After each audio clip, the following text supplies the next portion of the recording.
Good morning. Welcome to Kenya News Update today. I'm your host, and we begin with a developing story that strikes at the heart of public trust in Kenya's development funds. Four members of the Gatundu North National Government Constituency's Development Fund Committee have been arrested in a 300,000 shilling extortion scandal. The Ethics and Anti-Corruption Commission, the ESCC, made the arrests on Wednesday, February 25th, following allegations that the officials demanded a bribe from a contractor in exchange for approving a pending payment of 9.1 million shillings. The arrested individuals are Anna Magyar and Joe Roje, Susan Wanjiru Muchiri, Stephen Waititu Mungai, and James Kibe NGJ. This case raises immediate and profound questions about the integrity of the NG-CDF system, a multi-billion shilling fund meant to uplift communities, not line the pockets of a few. Today, we will take a deep dive into this scandal, examining the specific allegations, the broader context of NG-CDF corruption, the legal and political ramifications, and what this means for the fight against graft in Kenya under President William Ruto's administration. We'll be joined by perspectives from anti-corruption experts, governance analysts, and voices from the Gatundu North constituency itself. Let's begin with the facts of the case as presented by the ESCC, according to the Commission's statement, released on Thursday, February 26th. The four committee members are accused of conspiring to extort 300,000 shillings from a contractor who was awaiting payment for completed development works. The contractor had a legitimate pending bill of 9.1 million shillings with the Gatundu North NG-CDF office. The officials allegedly demanded the bribe as a precondition to authorize and fast-track that payment. The contractor, in a move that the ESCC is now highlighting as courageous, reported the demand to the authorities. This led to a sting operation on Wednesday, culminating in the arrests. The specific breakdown of the alleged demand, according to sources close to the investigation, was not a single lump sum, but a coordinated ask from the four individuals. While the total was 300,000 shillings, it is understood the demands were layered, with different amounts requested by different members, effectively holding the contractor's 9.1 million shillings hostage for a 3% kickback. This is a classic rent-seeking scheme, exploiting a position of public trust for private gain. To understand the gravity, let's put these numbers in perspective. The bribe demanded was 300,000 shillings. The legitimate payment held back was 9.1 million shillings. That is a ratio of approximately 1 to 30. For every 1 shilling in bribe money, 30 shillings of public funds for development were being manipulated, but the context is even larger. The NG-CDF for Gatundu North, like all constituencies, receives an annual allocation.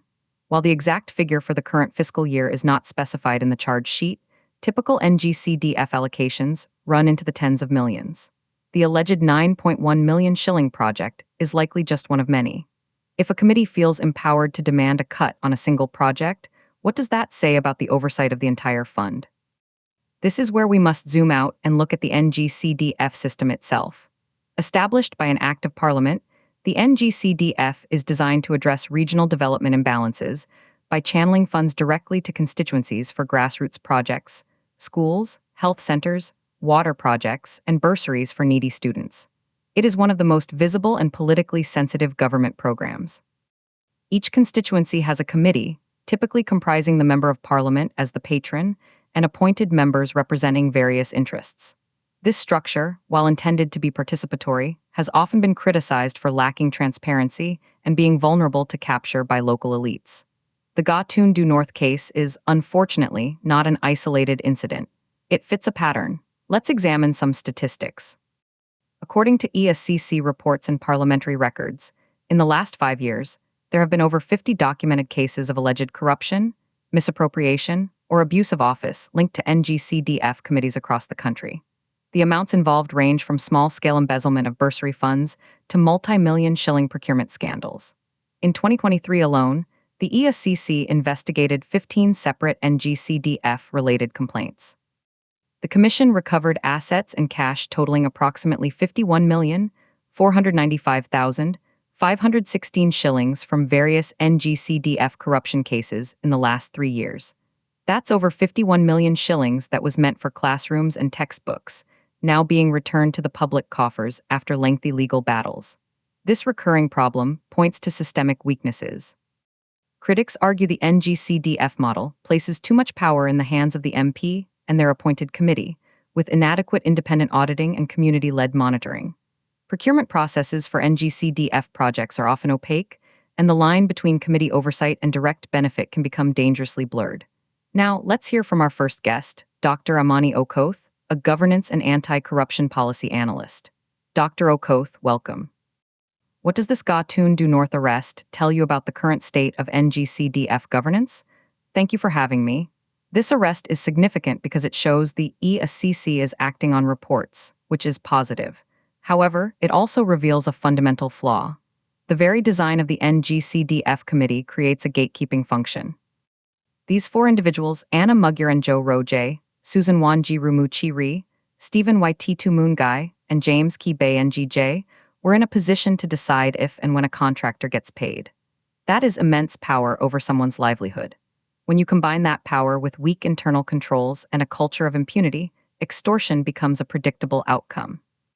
The 300,000 shilling demand for a 9.1 million shilling payment is a tax on development, a direct theft from the people of Gatundu North.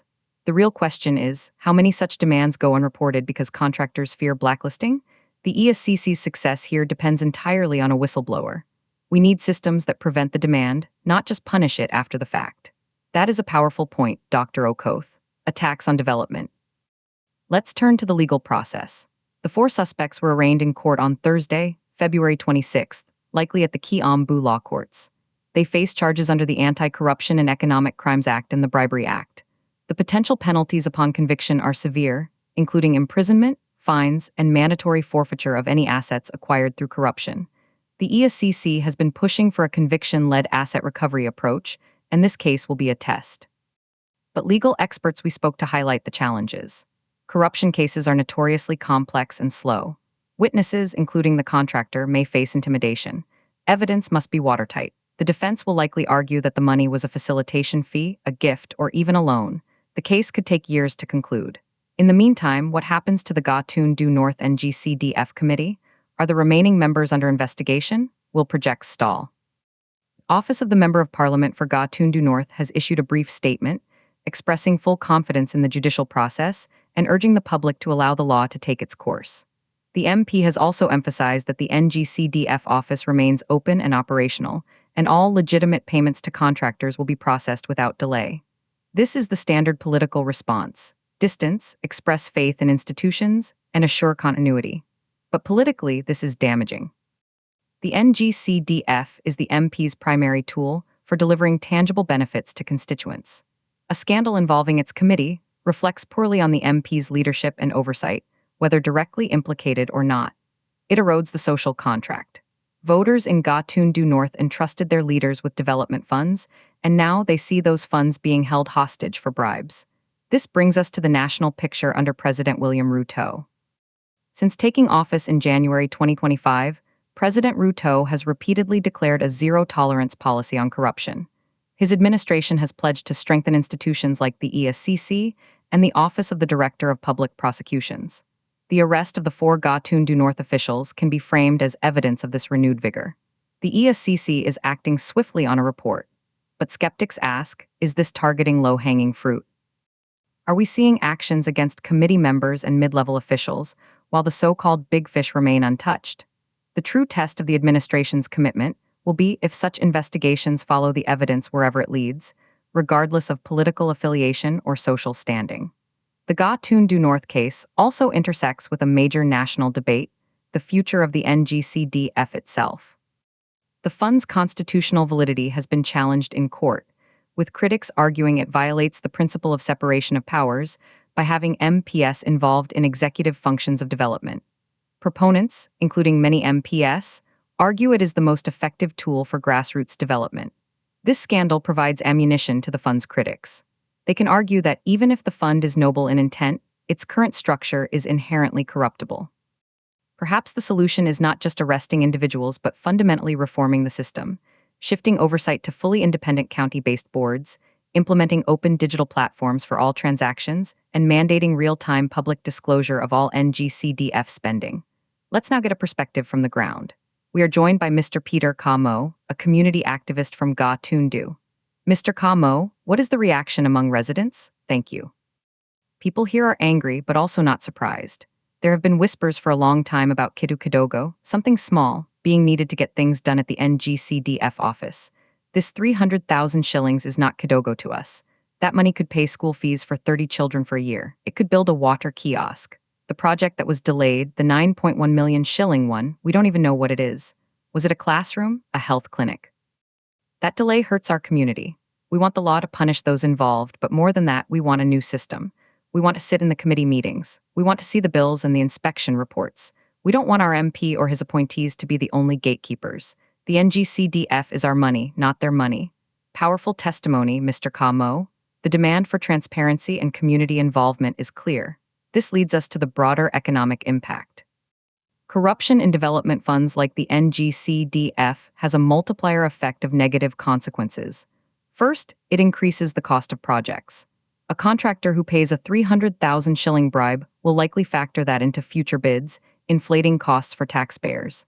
Second, it delays projects, as seen here, denying communities timely services. Third, it discourages honest and competent contractors from bidding for public work, lowering the overall quality of infrastructure. Fourth, it perpetuates inequality, as funds are diverted from the intended poor beneficiaries. When we talk about the billions allocated to NG-CDF nationally, even a small percentage lost to corruption represents massive stolen potential. Let's visualize the scale. Consider the national NG-CDF allocation for the last fiscal year. It was approximately 44 billion shillings. If just 1% of that was lost to corruption through inflated costs, kickbacks, or outright theft, that would be 440 million shillings. 1%. Most estimates by watchdog groups suggest the leakage is significantly higher. That is money directly taken from schools in Torkana, health centers in Kilifi, and water projects in Ki 2E. The Gatundu North 300,000 shillings is a symptom of a billion-shilling disease. So, what are the solutions being proposed? Beyond the legal prosecution, experts suggest a multi-pronged approach. 1. Digitize the entire NG-CDF process. From project proposal to contractor selection, to inspection, to payment, every step should be on an open, online portal. 2. Enforce mandatory civic education and public participation forums for every project, with verified community sign-off before payments are released. 3. Remove the MP from direct oversight, making the committee truly independent and subject to recall by constituents. 4. Empower the Office of the Auditor General with more resources to conduct real-time audits of NG-CDF accounts, not retrospective ones years later. And 5. Protect whistleblowers aggressively, not just contractors, but also junior accountants and clerks within the NG-CDF offices who see wrongdoing. The ESCC has a witness protection program, but it needs to be more robust and trusted. The contractor in this Gatundu North case took a risk. We need to make that risk much lower. As we wrap up this deep dive, the story of the 4 arrested committee members is more than a crime brief. It is a parable about power, accountability, and the ongoing struggle for Kenya's public resources to serve the public. The arrests of Anna Mugyar and Joe Roje, Susan Wanji Rumuchiri, Stephen Waititu Mungai, and James Kibe NGJ are a step, but they are only a first step. The next steps must be systemic reform, cultural change, and an unwavering commitment from the highest levels of government, including President Ruto's administration, to break the cycle of impunity. The people of Gatundu North and all Kenyans deserve development funds that build schools, not scandals. We will continue to follow this case and the broader issue of NG-CDF accountability. For now, this is Kenya News Update Today. Subscribe to Kenya News Update Today.